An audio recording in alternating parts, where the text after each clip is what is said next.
Did somebody say canned ravioli? Because if you did, you're probably talking about Chef Boyardee, our beloved patron saint of quick, convenient food. But did you know that Chef Boyardee has an evil twin? His name is Chef Boyardee and he's... How would I actually describe him? Oh yeah, he's criminally insane. That's the long and the short of it. So we're gonna toss him into the Commonwealth and see how he does. Can you beat Fallout 4 as Chef Boyardee? The rules for this challenge are a little different than most. I've limited myself to 3 weapons, a giant 2-ended cleaver from a mod that I downloaded, throwing butter knives, which is also from a mod that I downloaded, and the junk jet, though the only types of junk that I can shoot would be anything you could classify as kitchenware such as plates, forks, bowls, etc. I also have to wear a chef hat and a synth jumpsuit, since the synth jumpsuit kind of looks like a chef outfit. This makes for an incredibly low damage / energy resistance run, but I do allow myself to wear some synth armor later on. Finally, the only way I can heal is through food. Not just any kind of food, mind you, it has to be either raw food, cooked food, or any harvested veggies like potatoes or carrots. This means no cram, no Nuka-Cola, no fancy lad snack cakes. Just fine gourmet, handmade cuisine, and water. And maybe the occasional person. I don't know. That's it for the rules. It's also set to very hard. Ready? Let's go.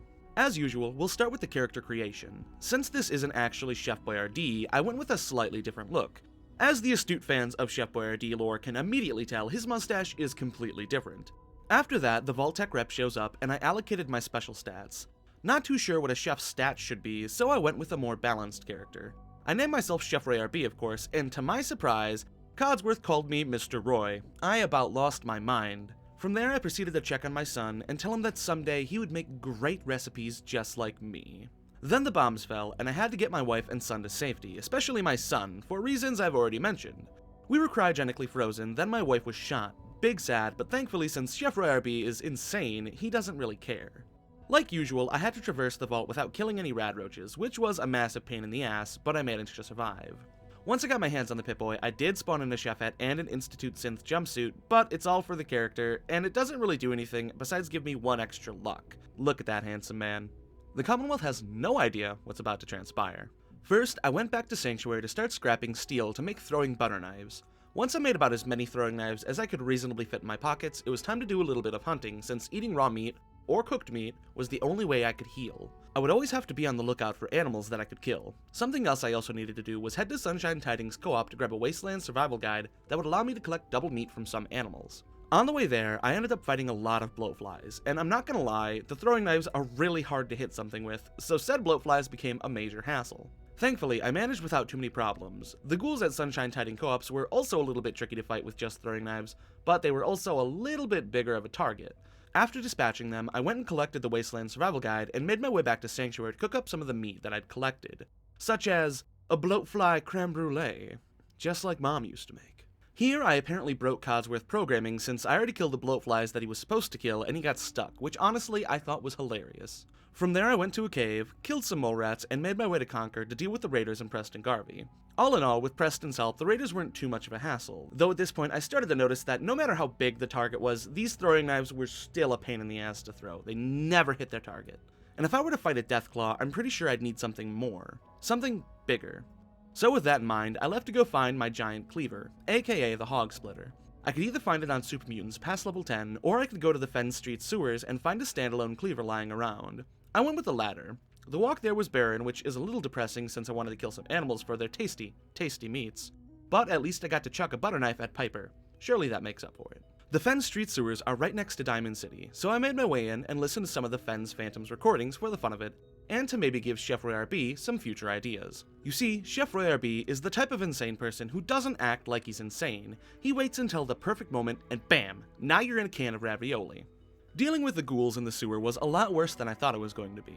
Chef Boyardee is quite frail and easily broken since he's an old man. Not to mention, there was a glowing one right at the end of the sewers, and that was just way too much for me to deal with. It took me nearly 15 minutes to actually find the damn cleaver, which was hiding in an alcove right off the stairs, and for some reason, I didn't see it for the first 3 times that I passed it. Holy crap, this thing is huge.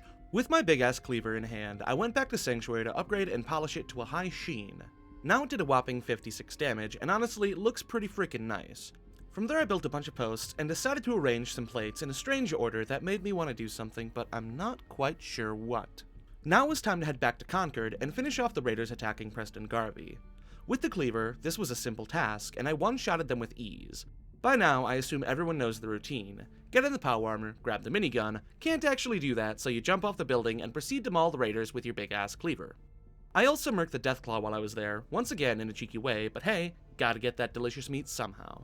Preston thanked me with some stuff that I could sell later and made his way to Sanctuary. I, however, stayed back because I figured out something neat about my throwing knives. It turns out that they are a physical thing, meaning you can stack them on top of each other and make a nice line that can actually block your movement. You can also jump on them as well. Of course, I didn't actually use this, but in technicality, I could have used it to cheat my way up to places that I wasn't supposed to be yet. Now that Preston was back at Sanctuary, I could return to him and finish the quest. Now I was nearly fully equipped. The last weapon I would need is the junk jet, so I could blast my enemies with Tupperware. There are two ways to get this, one easy and one also easy, but incredibly luck-based. To save myself the hassle, I went with the non-luck-based option and moseyed over to the Cambridge police station to help Paladin Didgeridoo kill some ghouls. Well, if we're being realistic, help isn't really the word I would use here. He thanked me, ultimately paying no attention to the gaping wound I was trying to close, and asked me to help him clear ArcJet to find the deep-range transmitter. I agreed, though helping the Brotherhood for too long was not part of this challenge. Before we set off, I stopped at Diamond City to procure some victuals and made some more food. Anything dangerous was handled by Paladin Dominoes on the way to ArcJet, while I handled all the meat chopping procedures, and before we knew it, we'd arrived. Oh boy, synths. Who would have guessed? They were pretty easy to deal with, except for the complete lack of energy resistance I had, which became a bit of a problem later on. Eventually we arrived at the rocket test site, picked up the junk jet, and I got to make some deep-fried dance. And the smell, by God the smell. It sent Chef Ray RB into a state of delirium, the likes of which he could never return. That smell. A smelly smell that smells smelly. It was, of course, Paladin Dipstick cooking alive, and Roy just had to know what that would taste like. With that thought in the back burner, the Paladin and I proceeded upwards and finished off the nearby synths to grab the deep-range transmitter. Then I was offered a place in the Brotherhood, which I would accept since that would mean they wouldn't attack me for a while when I sided with someone else. I returned to Sanctuary, where I now had quite the garden growing, considering I was allowed to eat fresh veggies and use them in recipes as well. I took some time to loot the houses to see if I could find anything to actually put in the junk jet, but came away empty-handed. See, there were some items that could be classified as cooking-related, like coffee cups for example, that I chose not to use as they would cheapen the challenge. So with little ammo to my name, I returned to Diamond City and did Piper's interview for some easy experience. I also stopped at Diamond City Surplus and bought a couple of pieces of junk to put in my jet. By now, I figured it would be worthwhile to stop back at the police station and do a couple of Brotherhood quests for experience. I started Reese's cleansing the Commonwealth quest, and on the way I found a couple of fresh bodies. It was now Chef Rarebee's time to taste a bit of the long pig. And I don't know how this man does it, but he can brutally eat a whole human body with blood splattering everywhere and yet walk away with a clean, non-blood-stained, white uniform. After that, I entered the subway system to dispatch the ghouls for Reese, which turned out to be quite easy. Back at the station, I accepted Scribe Halen's quest, but when I looked at my map to see where I had to go next, it pointed me to Far Harbor. I cannot state enough how frustrating it is in this game when you're doing a Radiant quest and it sends you to a high-level area when you're a low-level. You'd think Bethesda would have done something about that, but no, of course not. That would be expecting too much. For now, I went back to Sanctuary and cooked up some more food, then picked up some more junk from Carla. It was now time for something I wouldn't normally do. See, I didn't want to leave Scribe Halen's quest hanging, so I decided to head to Far Harbor, which would ultimately turn out to be a bad decision, but funny as hell. The walk there was pretty calm, fighting a few dogs, a couple of bloatflies, then a legendary Mirelurk Razorclaw that kicked my ass more times than I'd like to admit. And the culmination of all my hard work left me with a Hitman's Pipe revolver pistol. To say the least, it's not the worst legendary weapon I've ever seen, but once again this is just the beginning of my legendary weapon woes. The worst has yet to come. Some raiders made the mistake of crossing Chef Ray RB's path, and instead of turning them into canned ravioli, he decided to eat them on the spot. I eventually arrived at the Nakano residence, talked to Kasumi's parents, and set out to do detective work at Far Harbor to try and find their daughter, which, let's be honest, was not going to happen. Once I reached the farthest of harbors, I was greeted by a lady who was seemingly nice, and an absolute dickbag. Then I was commandeered to help them defend the hull, which was ultimately just a giant wall from angry gulpers and anglers. This took quite a long time, seeing as I wasn't going to jump down there and get myself killed for these strangers. I also found a legendary weapon on one of the corpses that truly makes me sad. An explosive double-barrel shotgun. Where was that in the Doom Guy run? After the big fight, I ignored the rest of the people and made my way to Halen's quest marker. On the way, I found a young gulper who literally one-shot me, not even joking, from full health. See, this is why I don't go to Far Harbor, and neither should you.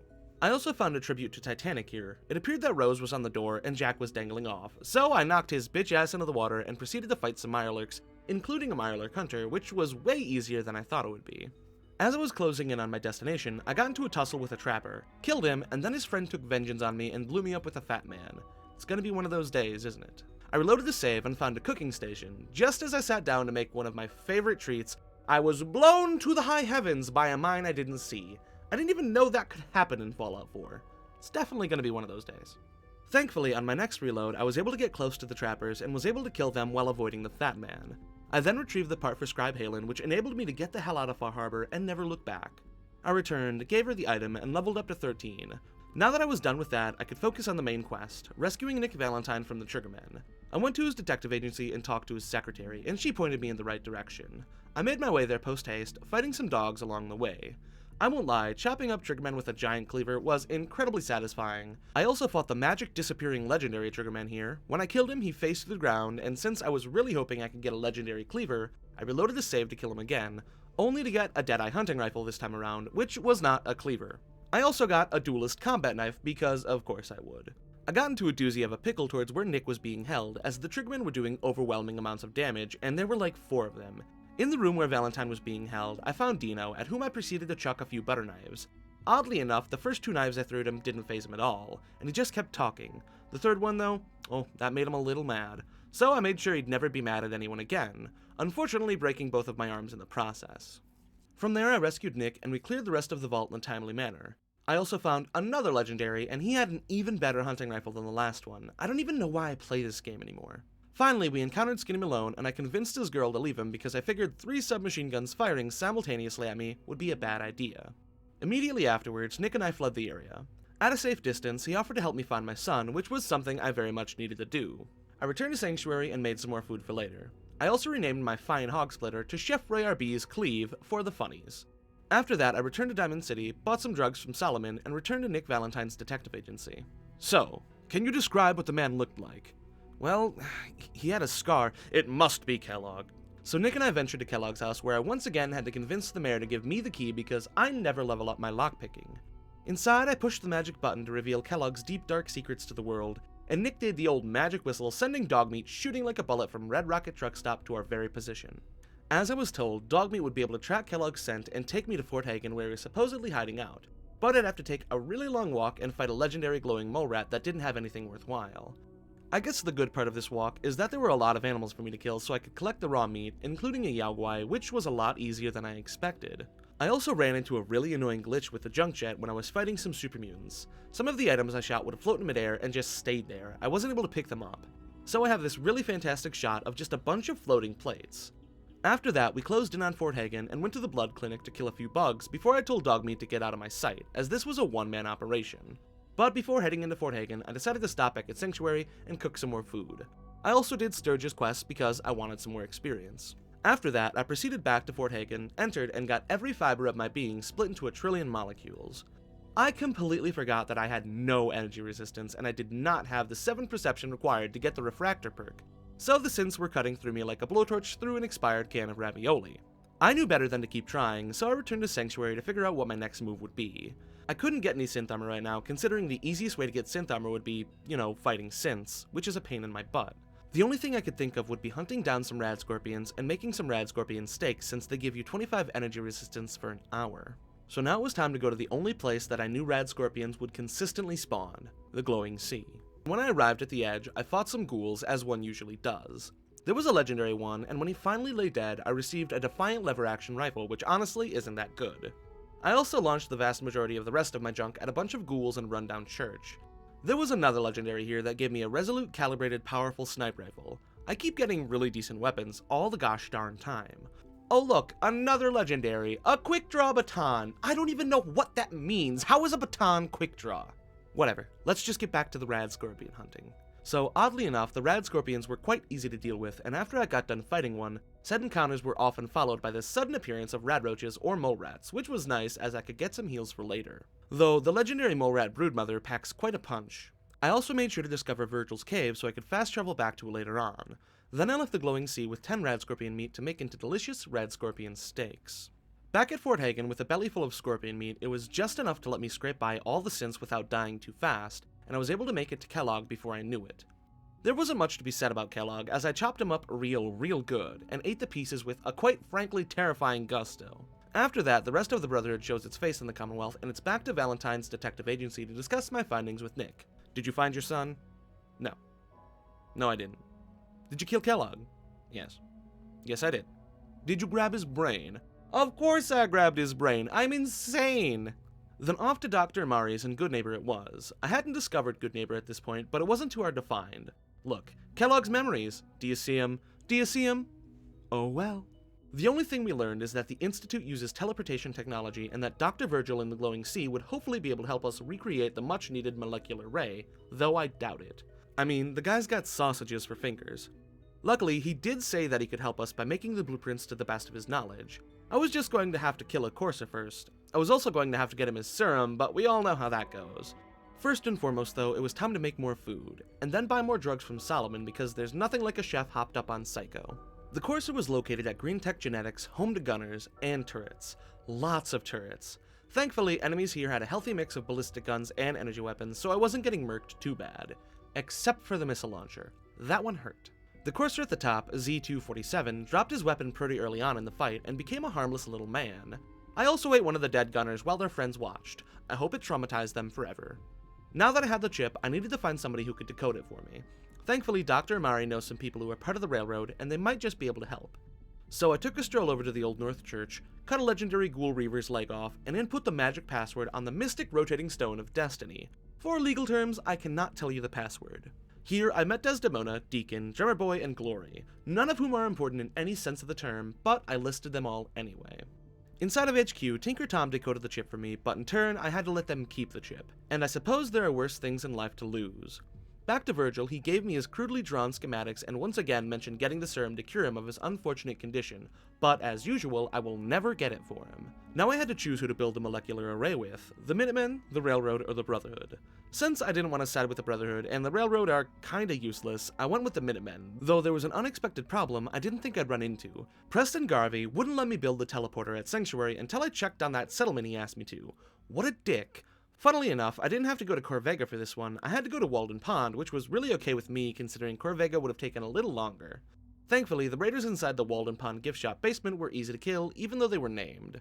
I returned to Preston to tell him that I did his stupid quest, and now I could build the array with Sturges. This time around, it was incredibly easy. I had every single component that I needed right here, right now. I didn't have to go find a sensor module, I didn't have to go find a military circuit board, I had it all right here. And so we turned literally actual trash into a working teleporter. With the array built, I stepped on the platform, saw what looked to be an important tube break free from its hold, and was teleported into the Institute, hopefully with all of my atoms where they were supposed to be. Here I met my robo-son, who looked way older than he should have. Then I met my real son, and for once I can say the age gap between us wasn't that far off. I needed to keep Sean close to me so I could one day teach him all the secrets about making a great meal. So I went along with his shtick and decided to help the Institute. The first task was to meet up with the 4 different directors of each department.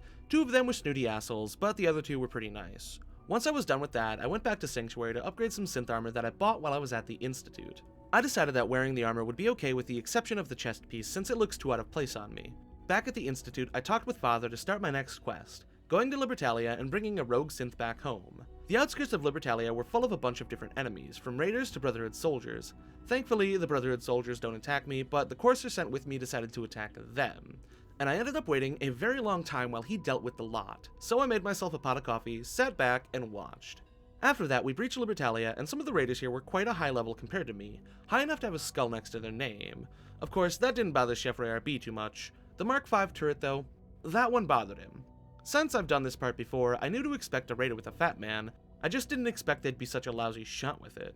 Up at the top, I brought out my junk jet for the first time in a while and gave the raiders guarding the unknowing synth a piece of my mind, and also of my kitchen. Back at the Institute, I found Dad's son and told him that the job went well. He rewarded me with more work by directing me towards another quest, the Battle of Bunker Hill. But first, as you have probably come to expect by now, it was back to Sanctuary to make some more food. I kind of expected the Battle of Bunker Hill to be more difficult considering I was with the Institute, but luckily for me, between the Railroad, the Institute, and the Brotherhood, the only people to attack me were the Railroad, though some of the Railroad heavies were still a little tough to handle. The synths in hiding begged me not to reset them, but Chef RB doesn't speak synth, and as I turned each one of them off, I whispered into their ear, "Don't worry, there's ravioli in heaven." With another successful op under my belt, I returned to Fatherchild, who was now on the top of the CIT ruins like the crazy man that he is. He informed me that he was the one who freed me from Vault 111, so kudos to him for unleashing this terrifyingly unhinged chef into the Commonwealth. Back inside, it was time to head to the directorate's meeting. Not gonna lie, I paid no attention to this at all. I think I was scrolling through Reddit. But from what I gathered, Sean's dying, and I was going to be in charge of the Institute. I can never get over how poor of a choice that is whenever I play this game. It was time for another quest. Allie and I had to go to Mass Fusion and collect the beryllium agitator so we could get the Institute's big-ass nuclear reactor online. Going to Mass Fusion would mean becoming permanent enemies with the Brotherhood, but I was okay with that. Unlike setting with other factions, the Institute teleports you straight to Mass Fusion, where I was greeted by many Brotherhood members. I used my junk jet for a bit before switching back to my main squeeze, the Cleaver. I also killed a legendary on the elevator ride down and found myself unable to collect it. That's okay though, because it was probably something stupid, like a never-ending switchblade. Grabbing the agitator itself wasn't difficult. Even more surprisingly, the sentry bot and assaultrons that were sent after me weren't really a threat this time around. I think it's because I figured out how to kill the assaultrons, whack him in the legs. Agitator in hand, I returned to the Institute, gave it to Allie, and did a little bit of hunting before returning to Sean for my next quest. I also found, get ready for this, a frigid pool cue because my life sucks. I'm gonna group the next two quests that Father gave me together. The first one involved me convincing a scientist to join the Institute for Phase 3, and the second quest involved me giving a speech and fixing the radio system in Diamond City so everyone could hear it. Been there, done that, easy as pie. We can now power up the Institute's nuclear reactor and start the second to last quest, destroying the railroad. This would prove to be a little more challenging than I expected. I guess the one good thing is that I could walk right in without being attacked. It would ultimately be up to me to shoot first. After Han soloing some unsuspecting people, I had to hide to regen my health while constantly peeking out to cleave the survivors, and when they all lie dead, I ate every single last one of them even though I was full, and they were delicious. Back at the Institute, they were very happy to hear that the railroad was destroyed, and right on cue, it was time for the Peace Day Resistance, taking the Brotherhood's airship, the Pridwin, out for good. To do this, I would have to blow up 3 little generator doodads so the Institute could spawn in synths to back me up.